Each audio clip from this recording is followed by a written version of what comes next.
environment, public transportation. And yet, if you look at any of these issues, there are ways that we could be better.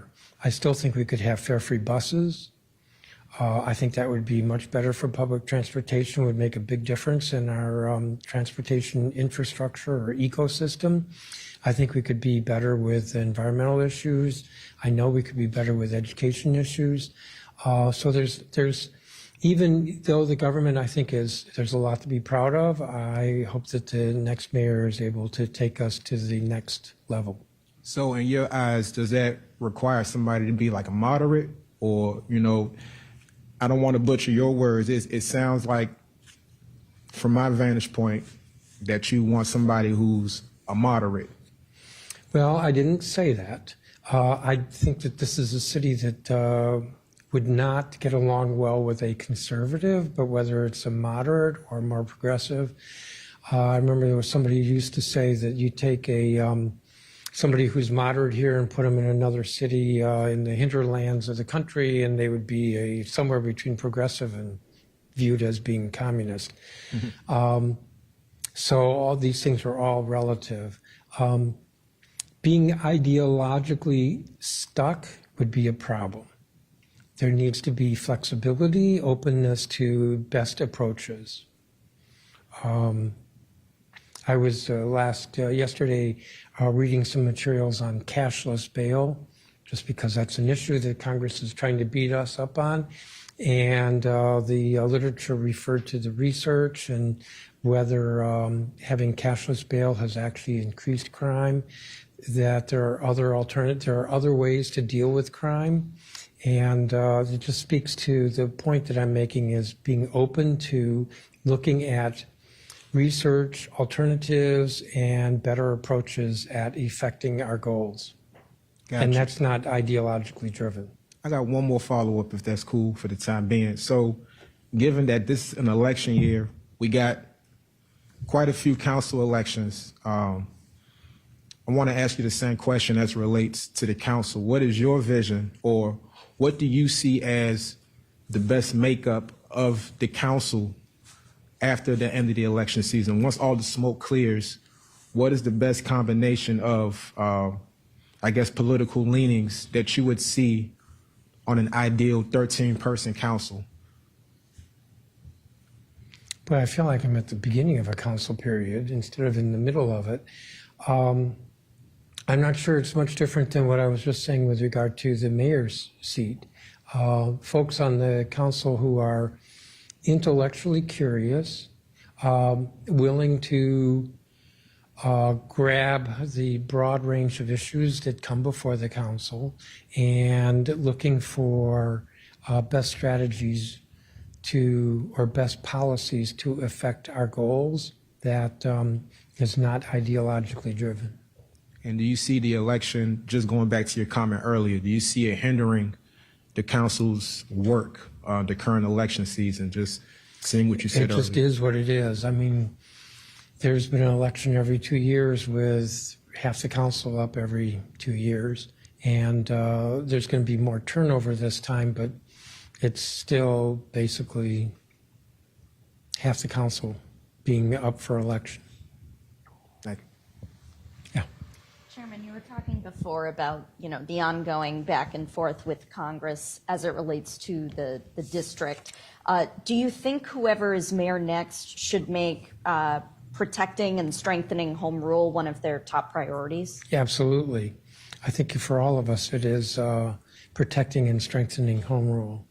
At the moment, it is navigating the choppy waters between, like, the rhetoric we're hearing from the White House that DC is, I guess we haven't heard it recently, but that DC is like the worst place in the country to live. That's not helpful. And the members of Congress, the majority, which is a slim majority, but nonetheless, they're voting very partisan and trying to erode home rule. And not just erode home rule, but actually enact policies that would be harmful to the city. some of the measures actually probably will make public safety worse in the city. We, the government of the district, have looked at how do we reduce crime through short-term and long-term strategies. Short-term strategy is building community trust in our police through better accountability. One of the bills in Congress would repeal our accountability law that we adopted a few years ago. So from a short-term perspective, that's harmful. From a long-term perspective, one of the ways to improve public safety in the city is to reduce the rate of recidivism for folks who are returning after having served a sentence. Some of the bills in Congress would probably increase recidivism. Locking up 14-year-olds as adults almost certainly ensures that those 14-year-olds will grow up to be adult criminals, whereas other strategies that are practiced across the country, focusing on rehabilitation for juveniles, is much more effective at reducing crime, just as examples. So I think I got a little sidetracked there. We have to navigate our way through navigate our way through the choppy waters that the White House and the Republicans in Congress have been dishing out to the district. And so that is a top priority, is protecting, maintaining home rule. Yeah. So tomorrow's agenda, the Food and Friends Property Tax Exemption Yeah. Act is going for final reading. Can you explain to me the impetus of this legislation and why it's needed, given that the property is already tax exempt? At least so it seems to me. I hope you're seeing that there's some sort of a facial expression on my face here. Yes, Food and Friends is a charitable organization, nonprofit, tax exempt. They've been tax exempt since their formation. They're proud, so they haven't paid property tax. They had a billboard on their property, which was commercial and was not tax exempt. It was roughly 3% of the property value, so they paid taxes on that. Well, the billboard, either they took it down or it fell down. I think it fell down. So they made the mistake of applying for 100% tax exemption. The CFO looked at this charitable organization and said, we're not sure that you're only focused on the District of Columbia. You seem to be doing a lot in the region, so maybe you don't deserve your tax exemption. So we are moving this bill preemptively to ensure that they maintain their tax exempt status. If you're familiar with Food and Friends, they do a lot of good charitable work for people who are homebound and need meals, nutritious meals. And personally, I don't care where they deliver the meals. I'm proud that they are in the District of Columbia, and all this legislation does is preserve the status quo, including that 3% exemption. We're maintaining that. Got it. Thank you. You're not pressed. Bill Rice. Going back to the House passing those bills overturning DC laws on crime, what is your thoughts about what's going to happen in the Senate? Do you think the Senate is going to take up any or all of them? Any intelligence you can help us on We're that? trying to figure that out, what the Senate is going to do. The simple answer is that generally speaking, the Senate needs 60 votes to proceed with legislation, and there are not 60 Republicans. The Democrats have generally been supportive of the district. Not 100% if you look at the votes in the House. The Democrats have not 100% stuck together. So we're just going to have conversations with members of the Senate. I would hope that the Republicans would not go forward with the legislation. I could rephrase that. I would hope that the majority will not go forward. One of the characteristics of each of these bills is that none of them has had a public hearing. None of them has been exposed to any expert testimony or expert input.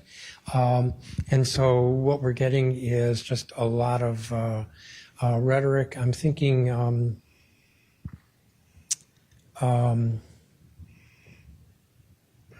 I think it's the bill that would eliminate the Attorney General for the district as a independent elected position and instead have the Attorney General appointed by the President without Senate confirmation.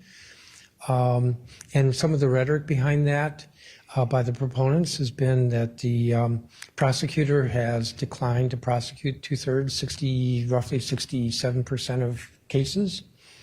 Well, actually, that's the U.S. Attorney 2-3 years ago, not the D.C. Attorney General. But that rhetoric is allowed to just be out there because there's been no public hearing, there's been no public discussion, and that criticism applies to every one of these bills. There's been no public discussion, there's been no analysis of what the research or the evidence reveals as best practice. These bills have just moved forward. Many of the bills that the House that the House voted on, were introduced on September 8th and voted on in committee on September 10th. We didn't even have the text until maybe the day of the vote. And then a number of them got amended by the committee. I don't understand the process, but what was presented on the floor was actually an amended version. It didn't get a vote on the amendment. So what I'm trying to say is that this has not been a deliberative process with regard to these bills. Do you get any impression the White House is involved? I do have that impression, but I have no evidence. What's your impression, that they are pushing one or all of them? I just gave you my answer. Okay, thank you. Yeah. Do you have a take on the streeteries legislation? There are two bills, as I recall. One is dealing with alcoholic beverage licensing, and I don't think there's really any controversy there. The other bill is being moved by Councilmember Allen, and it speaks to the public space aspects. I don't think there's controversy there. We want to continue the program, but it's come time to have a bit more regulation around it. Remember, the streeteries were initiated as a pandemic response. Maybe people didn't want to sit in restaurants. Restaurants weren't getting customers. Let people sit outside, and people weren't driving that much in the city anyway. So make the curb space available. But it's time we got more regulation around it.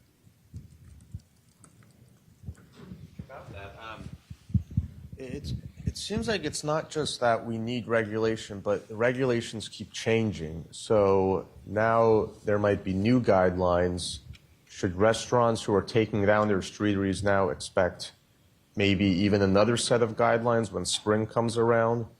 How does this seem right that the city keeps changing the rules around this so much? I'm not aware that the city keeps changing the rules. Now, this is not in my committee, so I don't have a direct role with regard to the streeteries. This is the first time we've had legislation on this in a couple of years. Right, but you get what I'm saying. Like, No, I don't. Have you dined at a streetery? I mean, like, they're just like, it seems like it's in such flux.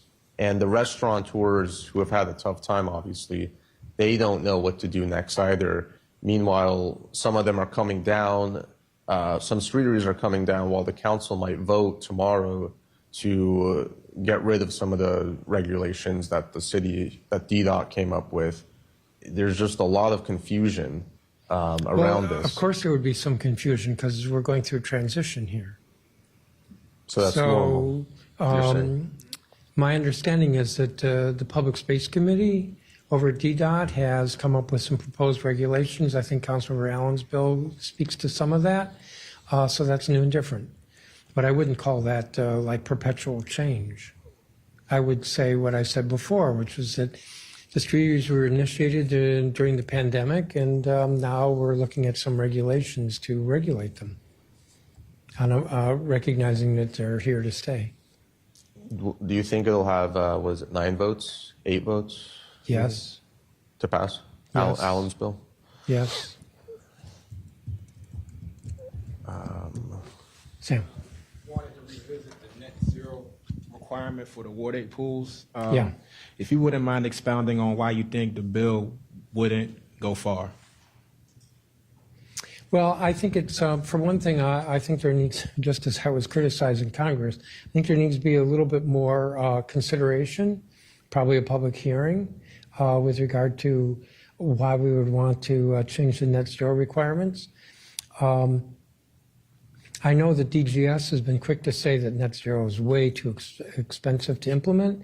Maybe they're right. Let's hear it out instead of just these conversations. So this bill sort of, if it were to be approved, would be the council saying, yeah, we give up. Net zero is too hard to implement. I think there needs to be more thought around that. But the other challenge is that the bill doesn't speak to net zero being difficult for, I think the word is natatoriums. It speaks to net zero being difficult for natatoriums in Ward 8. Well, is Ward 8, I know every ward is unique, but is Ward 8 any more unique than any other ward? Have you expressed these concerns to the council member? I've not discussed it with any council member, And as far as but it will be discussed, I suspect, at the breakfast tomorrow. no question, as far as DGS's assertion that net zero is expensive, what truth do you find to that? I suspect that it's not as bad as DGS says. Gotcha. Okay. That doesn't mean it's not worth our taking another look at it, but doing so in a more deliberative way than just an emergency bill that comes up with 4 days' notice. Other questions? Megan? What's the financial reporting emergency for the boards and commissions? Yes, that's just a continuation of an existing emergency that we adopted back in the spring. Bega decided last year that it was going to expand by something like 60 boards and commissions reporting requirements, which resulted in a lot of pushback from some of the boards. One example that comes to mind is the Retirement Board, which has extensive disclosure requirements for its members.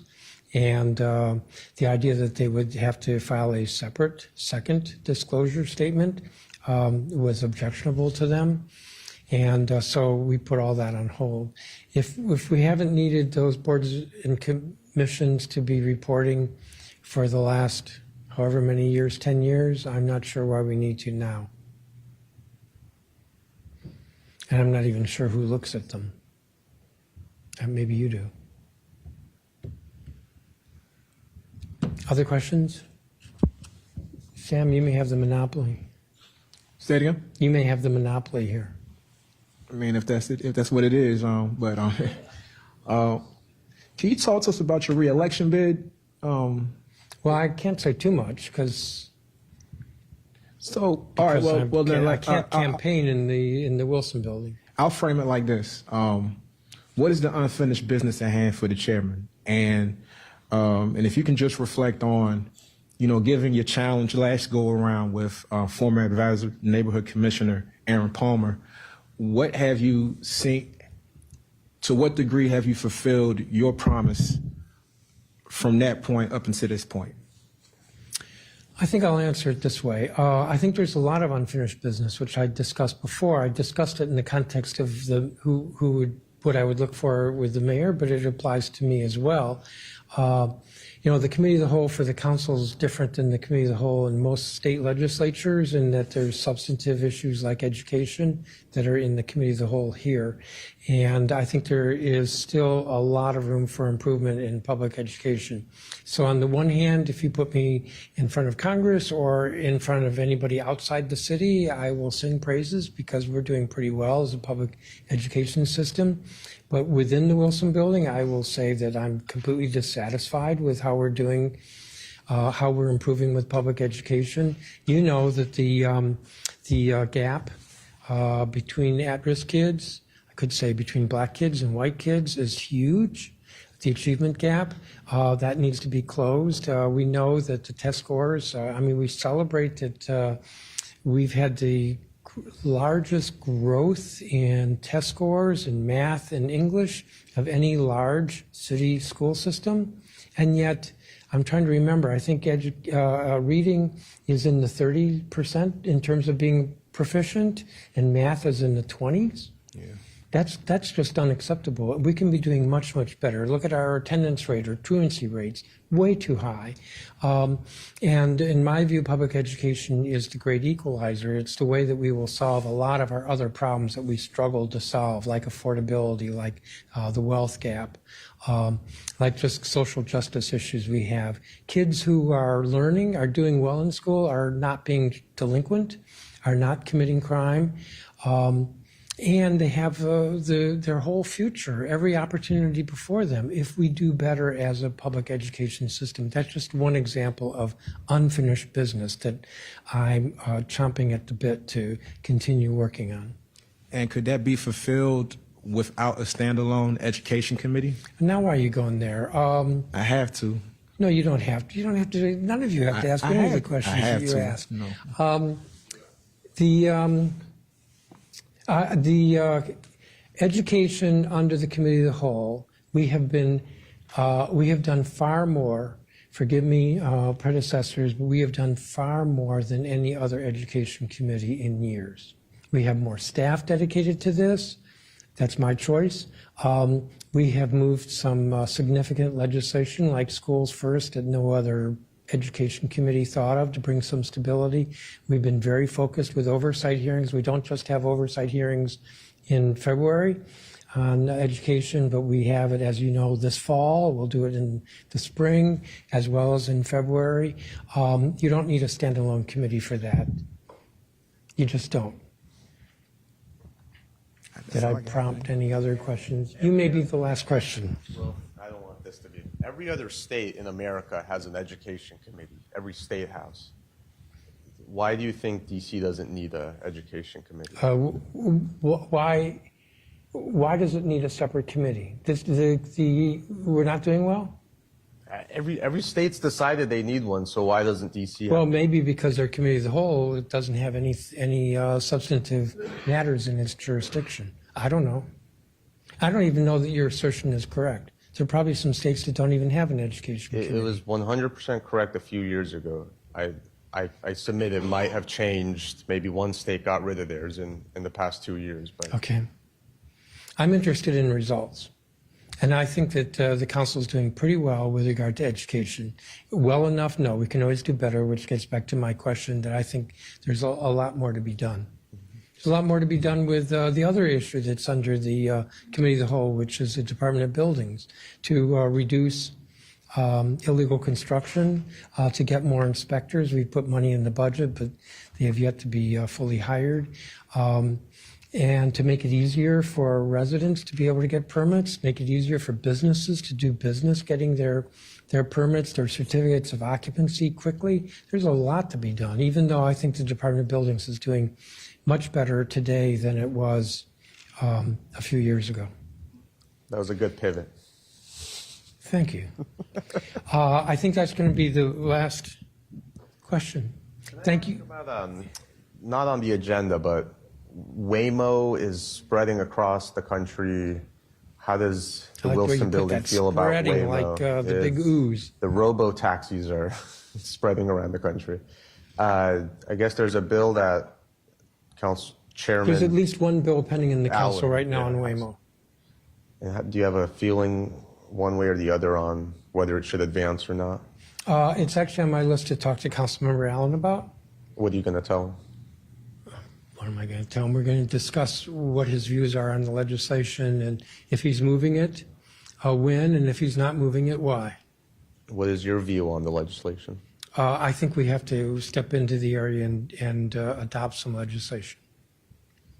I think I'll leave it at that. I've prompted one more hand. Last question. Are you Sorry, aware Lindsay. of the Dill Sherwood podcast, and are you ready to be a guest? Yes. Okay. Thank you all. Yep. I knew you were too shy to ask them. Apparently, you're my booker now. Sure. Thanks, Janae.